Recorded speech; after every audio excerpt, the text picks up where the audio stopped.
Okay, so what I'm going to show you now is how to take one part of an image and bring it over to another. Okay, so by watching these other two videos, you probably have a pretty good idea about how to do that. So I'm going to take this pot and I'm going to try and fit it into this image here somehow. All right, I haven't done this yet, so I'm trying this right now for the first time with you. So I'm going to choose my favorite tool, the Quick Select. Let's get rid of that stuff. And I'm just going to get the pot and let's just do the pot. Let's just stick with that. We don't need to get any of this plant up here. The plant will be a little harder to get for kind of obvious reasons, I think. It fades, it disappears into the background a little too easily. Okay, so I'm going to just hit, now that I've refined my edges, I'm just going to do copy, so Command C, or you can go up to edit and go down to copy here. So Command C, and I'm going to go over to this other image, and I'm going to do Command V. Boom, we got a pot. All right, so I'm going to now I'm going to hit Tab, bring back my tools, and I'm going to click on the Move tool, and let's figure out where we want to put the pot. So because this is, we have our own creative discretion, I can pretty much put this thing wherever the hell I want. I am going to bring it below the curve. It automatically copied it above my curve layer. And if you watch the pot, this is just sort of a note. Because this functions as a hierarchy, this curve is only affecting what's below it. So the pot's not being affected by this curve. I'm going to bring this here, and now it's affected by it, and it kind of has more of a similar contrast. So here's the thing. This pot could go anywhere in this image. And right now, the first thing that it's calling out to me is that it's too small. So what I'm going to do is, while I'm able to move it, so that means I'm clicked on it, I'm going to hit Command T for free transform, and I'm going to make it bigger. How big? I have no idea. But let's make it big enough. I have an idea. Let's make it big enough that we can fit Colin inside of it. How about that? So it's a little, this is getting a little funky. So what I've done now is I've made it larger, and the trick here now is I'm going to hit return. So this is gonna stay the size because I've pre-transformed it, and I'm going to grab the eraser tool by hitting E, or going over to here and clicking on the eraser. Sorry, that's the healing brush. The eraser's right here. And I'm going to get rid of the inside of this. One thing that I want to note about these tools is something like the eraser, you have to hold down the button, obviously, while you're doing it. I like to release it as much as possible and start over, create new flows of movement. Because what happens is you hold on the eraser for a really, really long time, and you erase and erase and erase and erase and erase and erase, and then all of a sudden you go too far. And if you have to hit Command Z, you have to redo everything that you just did. So because I've been releasing so often,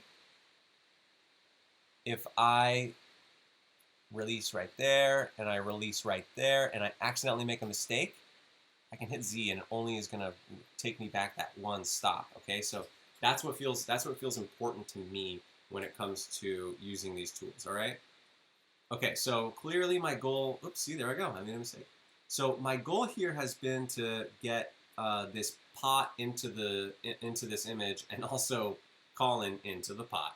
So I've done that now, and it looks pretty good, I think. I haven't really put a lot of time into this, so it makes sense that it doesn't look fantastic, but I'm going to just sort of move it around and find a slightly better spot. Maybe it needs to be bigger. Maybe he just needs to be in a giant pot, and it needs to go right to the edge of his jacket. And this part down here of his jacket's really throwing it off, so I'll just erase that. So I'm going to hit return.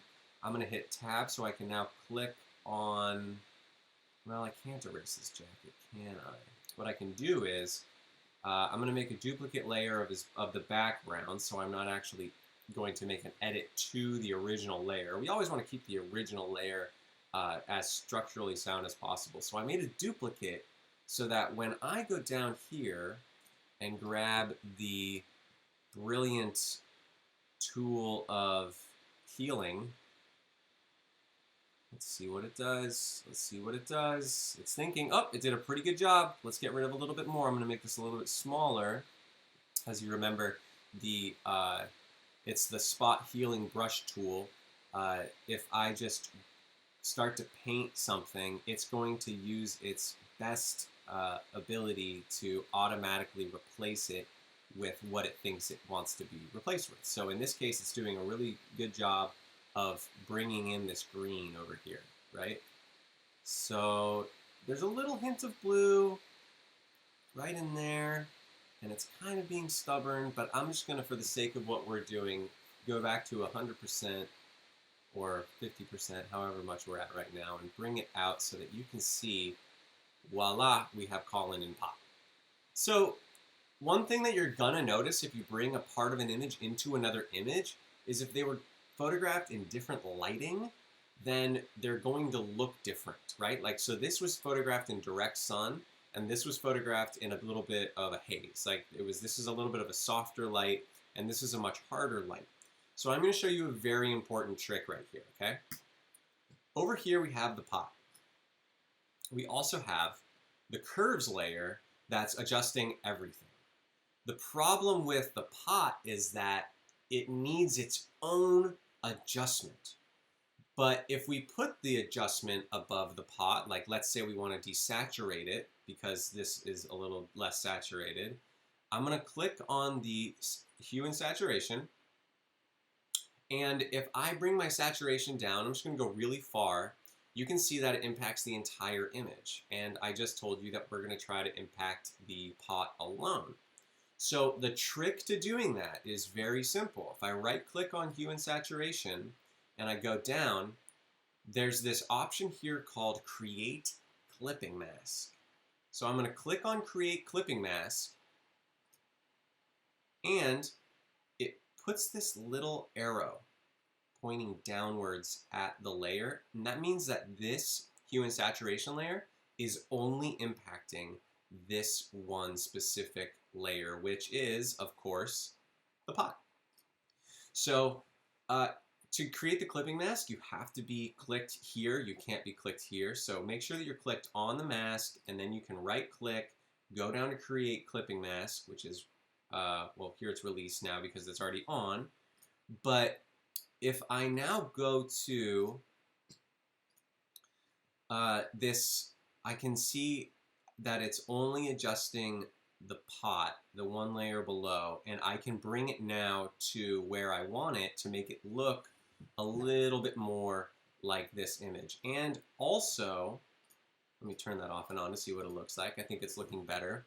Another thing that I want to do is, it looks a little bright, so I'm going to bring it down. I'm going to make a curve. I'm going to right click on it. I'm going to create clipping mask, and I'm going to bring it down a little bit. So this is a curve. If I bring it up, of course, it would get brighter. If I bring it down, it's going to get a little darker. So I'm going to make it darker just because I think it wants to be. I'm going to bring the highlights down even more by dragging this one.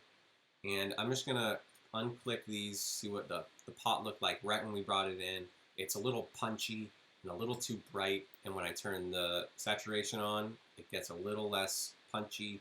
And when I hit the curve back on, it's a little less bright. So I'm going to hit tab to get everything out of the way. I'm going to hit F for full screen. I'm going to hit F one more time for full screen so I can actually see how it looks. And I am very pleased with the pot, even though there's still this kind of funky shadow. I'm not going to deal with that right now. We've got Colin in a pot, and that's the most important thing. So that's the lesson on incorporating another part of an image into another image.